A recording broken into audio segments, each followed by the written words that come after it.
Now, new research claims that the secret to a long and happy marriage is to have affairs. It argues that a puritanical approach to marriage only leads to divorce or miserable celibate unions.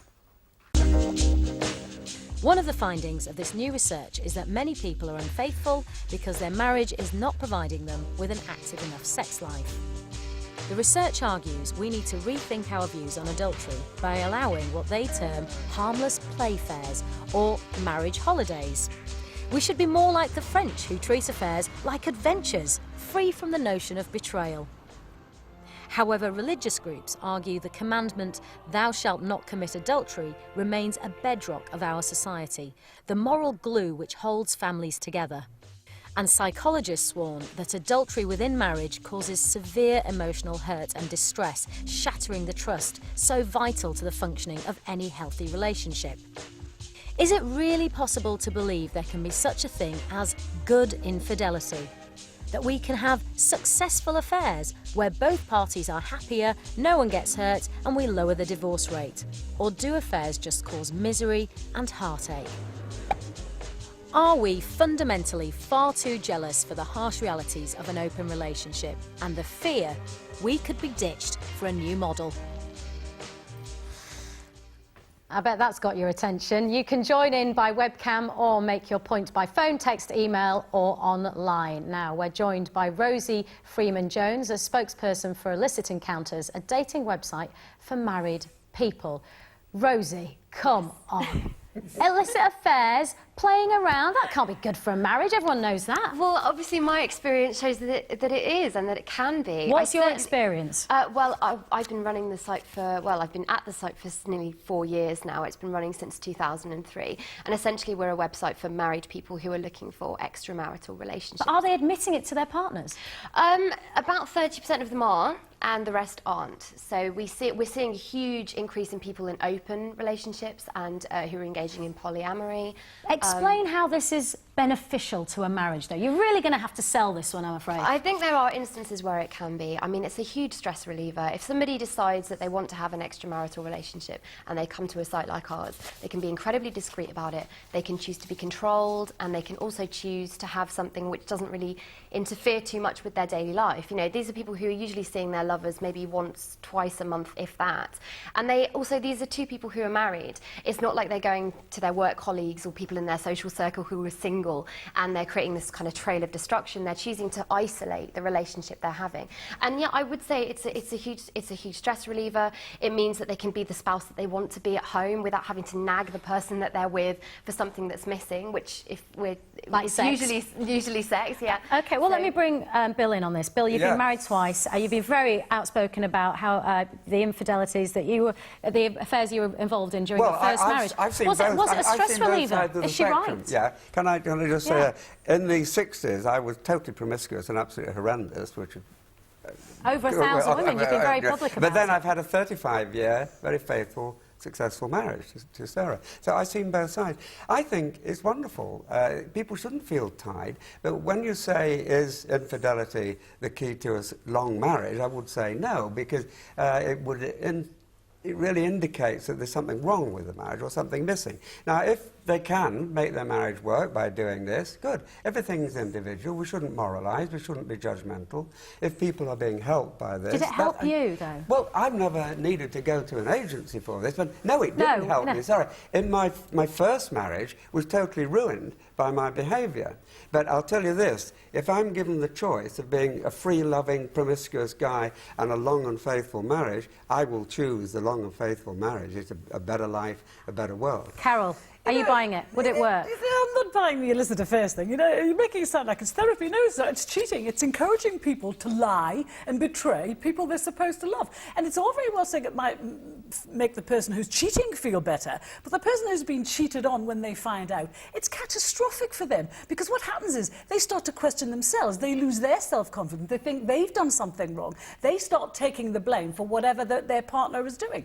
I don't believe for 1 second. And I think it's a really, you know, saying illicit affairs are great for marriage. You know, ask Clive James how he feels this week. You know, tell that to Demi Moore. Tell that to you know, But what if, let me give you a scenario. What if you're in a mature, adult relationship, you've been married for 20 years, and for whatever reason, one person just isn't interested in sex, and you just then make a decision to allow the other partner, could it work? The one thing you said was an open marriage. If it's an open marriage where both parties agree and there are no secrets and lies and they both decide to go and have sex elsewhere, that's fine.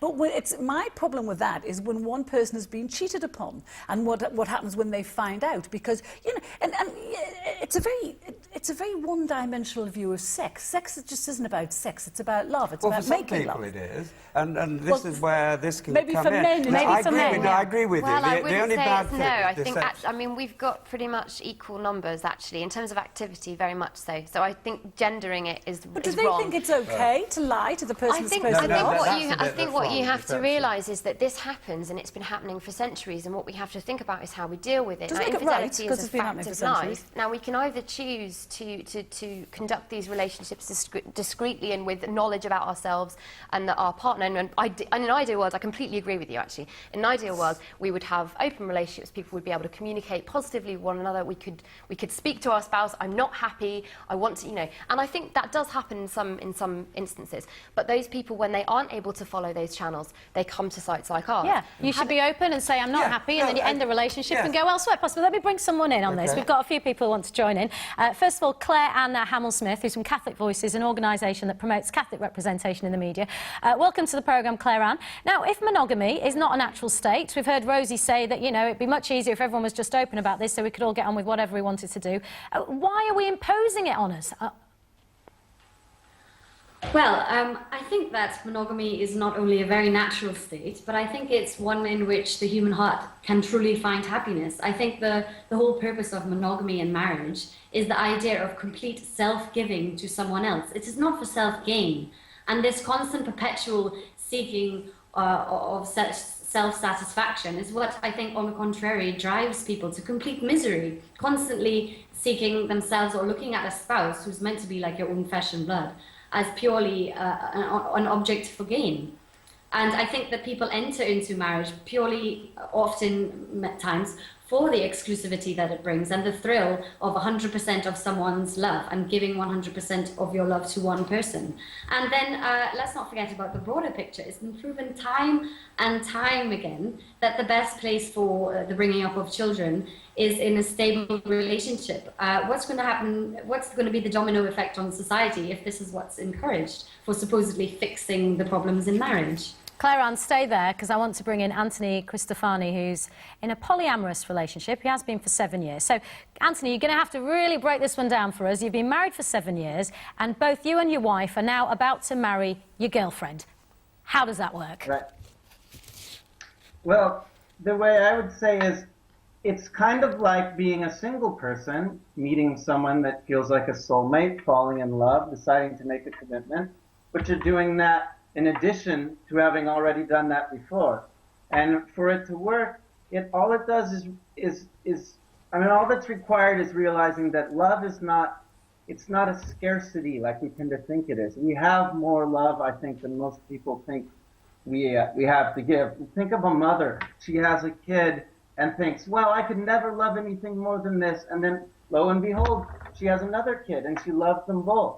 And we do that with our friends, we do it with our kids. Polyamorous people like me, we feel we can do it with our romances too, and with our life partners. I want Clare-Ann to tell me what she thinks about this, your relationship. Clare-Ann, it's working for Anthony?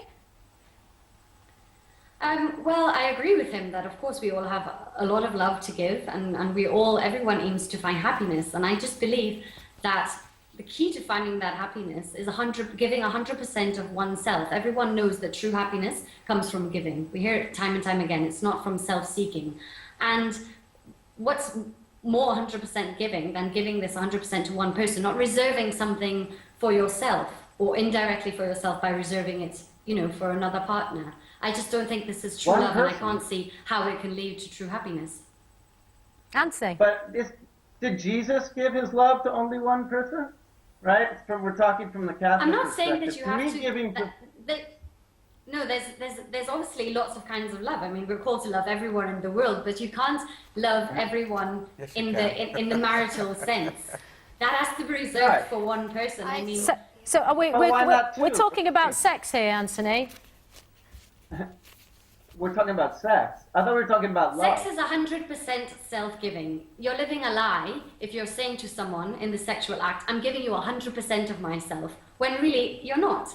Okay, well, let me bring someone else in. It's partial love, and I don't think partial love is any kind of love at all. Let's bring Dr. Meg Barker into this. She's a lecturer at the Open University, and she's a relationship therapist, so she can hopefully shed some light on all this. Deceit is wrong, so therefore, surely affairs are wrong, Meg. Oh, hi there. Hey. Yes, I think it's the deceitful aspect that troubles me, and as a relationship therapist, I see people really struggling with the sense of guilt and betrayal that often follows an affair. And in my recent book, Rewriting the Rules, I try and think about ideas how people might communicate up front about their rules around monogamy in their relationships. And this is whether they're monogamous, polyamorous, swingers, open relationship. I think researchers found that people often assume they have the same rules of monogamy and find out later in the relationship that they don't.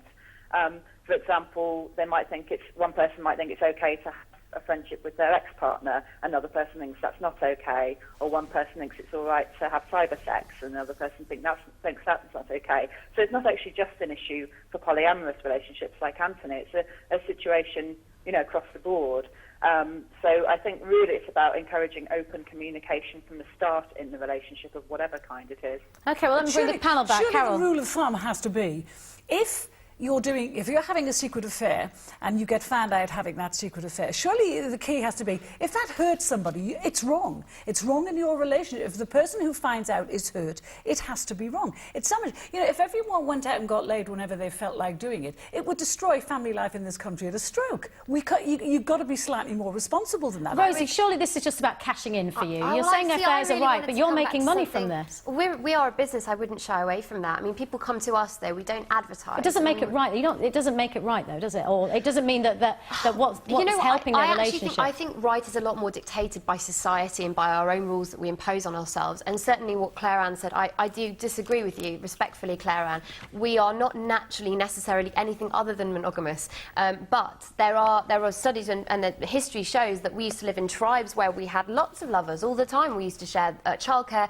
we used to share sex. There were no rules around and who we slept with, and we certainly didn't have monogamous relationships. Now, that's a long time ago. Okay. Yes. But that is something which shows that human beings as a species are not naturally monogamous. Rosie, thank you very much, and thank you to the people who got in touch with us via Skype. We have to end it there because your text and online poll votes are in. We asked, does our press need tougher regulation? And here